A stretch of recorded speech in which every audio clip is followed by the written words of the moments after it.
Newidians, we got an awesome video in store for you this evening, guys. We have an AIO cooler for the HP Victus. I can't believe it. I actually found one. The link's going to be down in the description down below. I'll probably put a link on the card right here. I will make sure you guys can get this thing. This is not the only PC this thing fits in, so I'm looking forward to putting this thing in other things as well. If you want to jump over to the on-screen right here, we do have a stress test going. I did a bunch of different stress tests to see what the comparison of actually putting an AIO cooler in here would be. I will get into the numbers once we get into the actual upgrade, because I won't bore you guys with that. But a couple quick notes. I did use the AlphaCool thermal paste, and if you're going to use that, it's going to be like 2 or 3 C off of what the Coolmaster stuff is. I personally like Coolmaster. If you can't get a hold of the Coolmaster stuff, go ahead and get Thermal Grizzly, or just Google in best thermal pastes and go down the list and pick the best to the worst from whatever you can find. Other than that, yes, this is an AlphaCool 92mm AIO. This thing is freaking rocking. Of course, if you see right here, this is, and the cold plate on this thing is awesome too. If you look, it's shiny as heck. Of course, it's been tested, so it is a little bit scratched up. Of course, we did pair it with the 92mm Noctua fan. All these links will be down in the description down below. All the things you see out on the table right now, from the paste to the screws, is what you're going to need for the Victus install. I was really surprised to see that. I didn't need to do any funkery with the screws or get washers. I thought I was going to have to go to the hardware store and build some stuff up and figure it out. But no, it just worked. So I am going to be throwing this in other TGs and other HPs, like the NV. This thing should fit in the Acer PC we have, and I'm probably going to try putting this in the Legion, because why not? It could use some extra cooling. So guys, let me get the side panel off. I'm not going to bore you with that. Go ahead, power your PC down, and I'm going to get everything reconfigured so we can get this upgrade on the road. All right, guys, we got the side panel off, and I know some of my viewers haven't taken this computer apart. I figured the side panel is pretty easy, but I'm going to walk through everything. We're going to take off this guy really quick, just so you know what's in store for this upgrade. All right, guys, so I'm going to start off from the top up here. We're going to have to take this fan off, this 92mm. We're also going to have to take this Intel heatsink off. We're going to have to unplug both of these wires. We're also going to have to remove both of our cages. You will be able to put these back if you really need to, if you have a drive in there. We're also going to have to take this front panel off. So I'm going to set this guy down. We're going to take the front panel off. We also have a connector that's hidden by this front panel. And to get both these cages off, you have to take the front panel off anyway. So that's where we're going to start, guys. So the first thing we're going to do is we're going to lift up on these 3 tabs, and it's going to swing forward like a door. You might kind of, if you got it on that side like this, you might have to lift the PC up and off. Go ahead and wiggle and jiggle. And then the first wire we're going to grab is right here. Go ahead and unplug them. And you could just set this guy off to the side. You'll need him for later once you put your computer back together. And now we need a T15 torque set. I'm going to use my trusty dusty iFixit kit. I don't know if you guys see this, but this thing is freaking awesome. I'll have a link in the description down below if you do want to pick one of these up. I love them. Of course, go ahead and take your first T15 torque set out right here. This guy, go ahead and set that in your tray, because you're going to need to replace that. And then we need to grab the one right here. Go ahead and take that guy out, and that releases both of our drive cage and support cage. So the black cage is the first one that comes out. You kind of pop it up here, out, and lift up. Set the cage off to the side, and then we're going to do the same thing with this cage, but we have to undo the wires in the bottom right here. So you guys can kind of see that. Undo the wires right here, put them off to the side, and then lift the cage up. And this guy will feel like it kind of gets stuck, and then you pull straight out, and that's out. That gives us a ton of room in here to work around. Now we need to take these 4 screws out. All right, guys, so we got to take these 4 screws off right here. And that guy. Now when you take this off, there's some thermal paste on there. Usually you clean this up right away, but just for editing sakes, I'm not going to show that. But go ahead and pull this guy up, clean the thermal paste off so you can set this off to the side. One thing I am going to show you guys is you are going to want to clean the processor. Make sure she's nice and clean. She's got a brand new date with an AIO cooler. You don't want to go in there looking like a scrub, all dirty and not taking a shower, not wearing some cologne, or it's like going on a date and not wearing deodorant. You don't want to be caught doing that, man. I don't know if I'm giving anybody any pointers, any of you guys that live behind a computer, but hopefully that's some dad advice. We're not going to pop the processor off here, and the plate on here, the screws that we have for the AlphaCool 92mm AIO match right up, which is really cool. So I'm going to show you guys some stuff.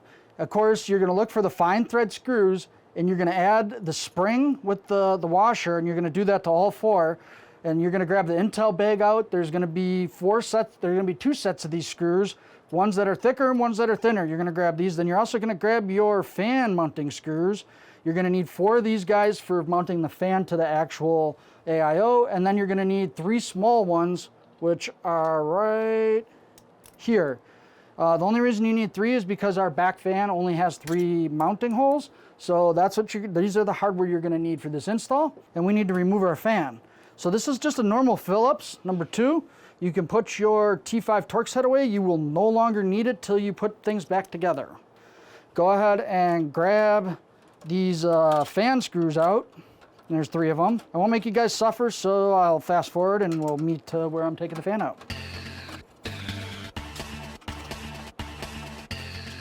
And I'm going to show you with the GoPro really quick. You want to grab out the plug for right here, and it's going to unplug. And that's going to be this plug right there.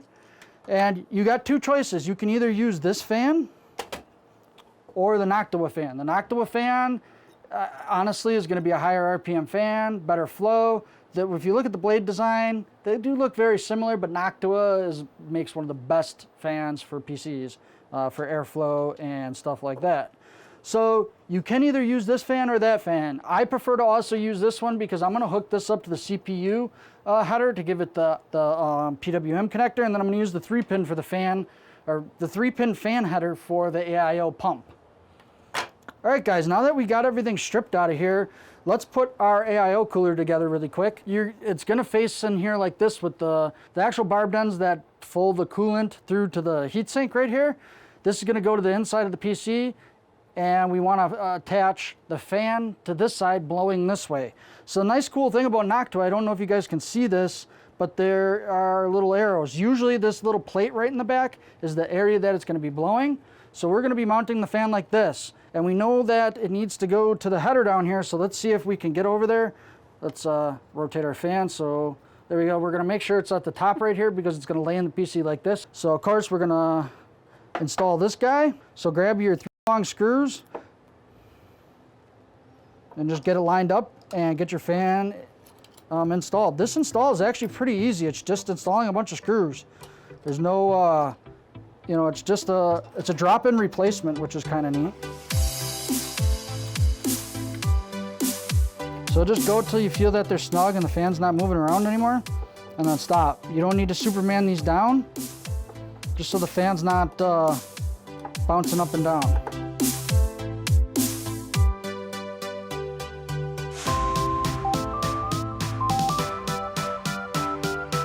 Alright guys, now we're going to install this guy. The first thing we're going to do is we are going to install radiator, or back of our case. Kind of line this guy up, and we're going to grab 1 screw. Can't really see the screw holes, and they're black, so you can't really see through the hole to see the screw holes. So once you get 1 screw going, it'll make it a lot easier. There we go. And don't tighten it down all the way, leave it a little bit loose. Let's get all 3 screws started before we even start tightening them down. Just be careful that you don't put the screw into the radiator. Kind of keep it lined up. There we go, we got number 2, and we're gonna get number 3. Once we get this 3rd screw in, we can kind of crank it down. And there we go, we got number 3. And you don't need to Superman these, just get them nice and snug. There we go, that is our radiator installed. So now we're gonna come and we are gonna plug in our Noctua fan right here. So let me see if I can get you guys a good shot of that, which is right here. So go ahead, and these little notches will go towards the little piece of plastic that's sticking up towards the top. And go ahead and plug her on home. She feels nice and good once she gets plugged in. All right, now we're gonna, oh crap, I forgot to plug this guy in, but I can still see it here. If you guys see right there, it's underneath the fan, right in here. Oh, let me get a better light for you guys. So if you can see right down in there, right here, we need to plug her on home. So I'll get you guys a view of this. So you can bring your heatsink down, and I'm not gonna put thermal paste on yet, but I am gonna try to get them plugged in. Should probably plug this in before you put the heatsink in, but the problem is it's gonna be holding onto this while you're trying to do that. So I mean, you can still kind of reach it here. So you might as well do it this way. It's kind of hard to see, but you're going to plug the 3-fan pin into the brown header. Of course, it only wants to go one way. If it doesn't go one way, flip it around. All right, there we go. We got it plugged in. Now we're gonna put this guy off to the side, and as you can see, there's some fingerprints on here. I don't know if you guys can see that. We want to wipe these off. We don't want any finger goo on here. That might hinder the cooling. So go ahead and grab yourself. Normally there's gonna be a piece of plastic on here that you remove, but because I did a bunch of testing so I could have the numbers, so I could make you guys all nice and informed. But yeah, this thing knocked it out of the park. Really, really knocked it out of the park. I was really surprised. At the end, we'll go over the numbers though, of how different it was, because it was, let's put it this way. The stock cooler under 100% was hitting over 94 Celsius. All right, so we got two things to do. Before we put thermal paste on here, make sure this guy's nice and clean, and we actually have to put a bracket on. So this bracket right here just slides in, and its partner just slides in like this. And it'll snap in. There you go, and it snaps in. Now we can just make sure it looks like we want to double check that it lines up. It does.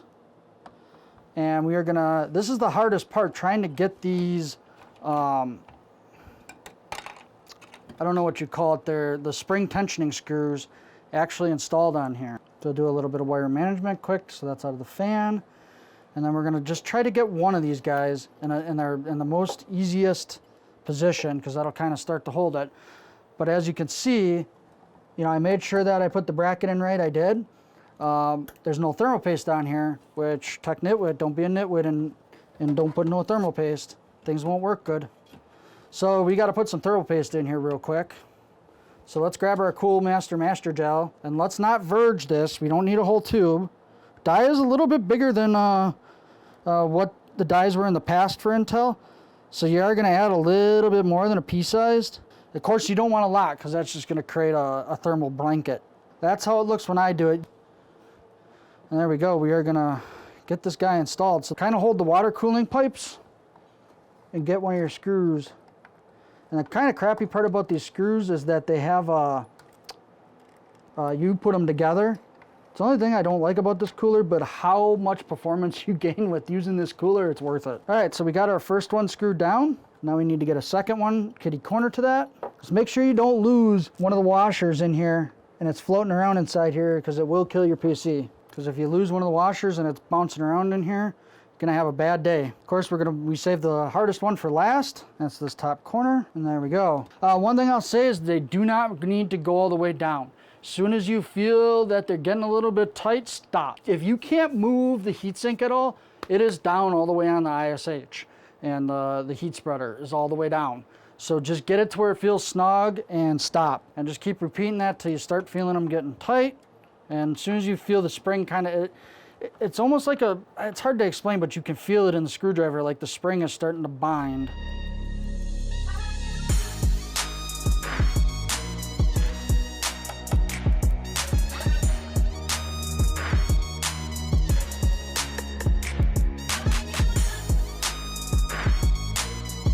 There we go. We're going to check the cooler.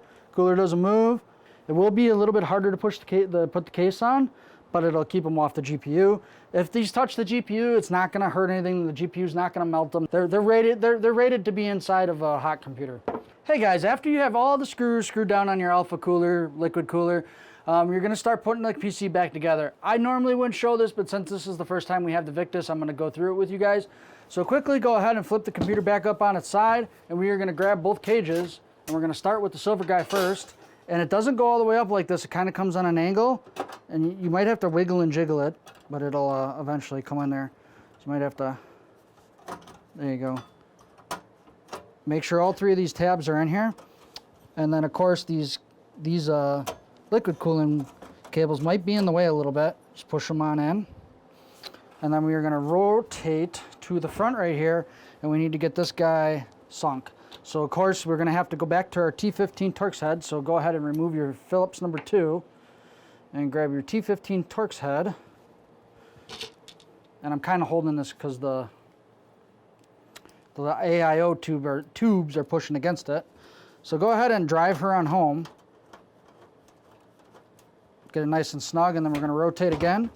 And we're going to put our black cage back in. So this kind of comes in on an angle at the bottom down here. And then snaps right here. And then the screw goes in right here.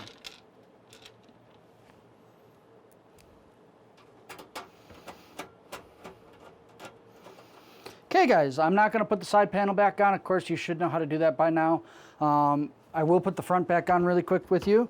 You do not need these cages out to put this front on and off. So of course, we want to make sure we're up and down when we're correct. So we're going to grab our 4-pin wire, and we have to click around home right there. So go ahead and snap her in. Make sure this wire feeds in here. And then we're going to make sure that we get these tabs lined up, and it's kind of like a door, so I'm jiggling up and down a little bit. Make sure the wire is going in there. And it swings like a door.